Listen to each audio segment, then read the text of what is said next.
Well, it's kind of a bittersweet day today. I'm replacing my work truck, which I've had this one since 2017. So this is a 2014 F150 Ecoboost. It's got a max tow package and everything, 6.5 foot box. I bought this thing with like 30,000 miles on it. It's now got about 200,000 on it. And I decided to upgrade. So what I found was a 22 F250. This thing I bought privately. It only has 4,000 miles on it. This one is the gas, the 7.3 Godzilla motor. So I'm kind of curious, anybody else that's got these, what are your thoughts on them, or things I should do or shouldn't do to them? So far, I've only maybe put a couple hundred miles on it. I've had it for about a week. But yeah, this is my 14 F150. It's been a real good vehicle for me and stuff. Like, it does a lot of pulling, and this thing with the max tow package is, with the Ecoboost, it's always been, or had plenty of power. But, like in the last, probably 50,000 miles or so, I feel like it's starting to get a little tired. So it's got 200,000 on it now. It's got exhaust manifold leaks on it, so it's definitely making a little bit of noise, especially at startup until it gets warmed up and everything. So I was kind of thinking it was about time to replace it. But overall, like the F150, it really did everything I wanted to do. Like, so these are my trailers over here. So these are the ones that I use to pull everything. So I've got one smaller 18-foot ATV trailer, and then this is my bigger one. This is a 28-foot, it's technically like a 6-place snowmobile trailer, so 28-foot long, 8-foot wide. This one that I've pulled with the F150 forever. This thing fully loaded, probably weighs about 7,000 pounds or so. So like my F150 with the max tow package was rated to pull about 11,000 pounds, and typically it's always pulled it just fine. One of the things I've kind of noticed with it, especially in the last year or so, is like it's starting to have a little more trouble pulling that big load. And then kind of the main reason for going to the F250 was just the stability standpoint. The F150 typically had enough power to pull everything, but every once in a while when I'd get that trailer super full or even a little overloaded and you get kind of a crosswind and stuff, it would start to be a little squirrely feeling. So that's something I'm kind of looking forward to with the F250s. Hopefully this thing just has even more stability and stuff and can handle those bigger loads. So like I said, this one is the 7.3 gas. I'm just not really a diesel kind of person. I know most people are thinking, oh, if you buy a 3/4 ton pickup, you got to get a diesel, this and that.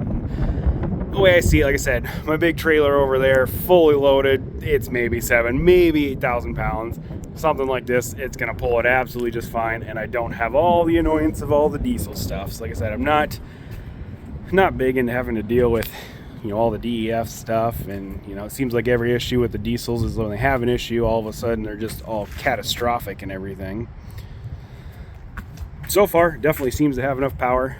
Like I said, the thing only had 4,000 miles on it. The guy bought it basically just to pull a boat and stuff. He ordered it with like the factory like carpet delete, and then these kind of like, he called it like a heavy duty vinyl seat, which normally would have been cloth, which from my experience I just definitely prefer having either a leather seat of some sort just for cleanup purposes. It had these wheels on there already. It originally came with some different tires. They were like a true mud tire, like these Radar Renegade mud tires, and they were just horrendously loud. So I switched them basically a couple days after I bought it. Switched them to these. These are Kenda Cleaver RTs, which they still have a little bit of road noise, but still have a pretty aggressive look. So yeah, those are 35 by 12 by 20s. Yeah, my F150, I'm gonna sell this thing. So I just got it all kind of cleaned up and everything yesterday, and was kind of sad going through it and finding stuff that was hidden under the seats that had been there for who knows how long. But just a lot of memories with this thing, picking up a lot of loads and going to a lot of different places. But so yeah, if anybody wants to buy an F150, this one's super fully loaded. Like I said, it's got the max tow package and heated and cooled seats. It's got the GPS and integrated trailer brakes. It's got a moonroof too, or sunroof, which never use. Brand new tires. These ones are also Kenda. They're the AT tires though, not the RTs. Those wheels are actually off of 2019 F150. I found those a couple years back, which the ones that were on it were okay stock, but I always liked the looks of these a lot more. Like I said, it's got 6.5 foot box, which is great for putting a four-wheeler in the back.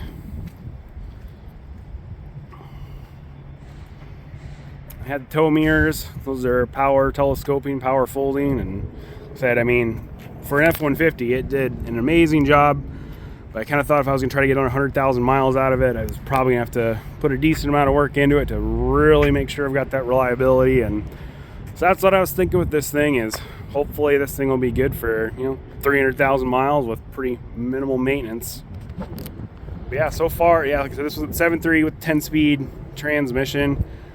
One thing I was pretty picky on was the blue. I love the blue color on the F-150, and it was a little harder to find on the newer stuff. It seems to be more of a common color on stuff that's a little bit older.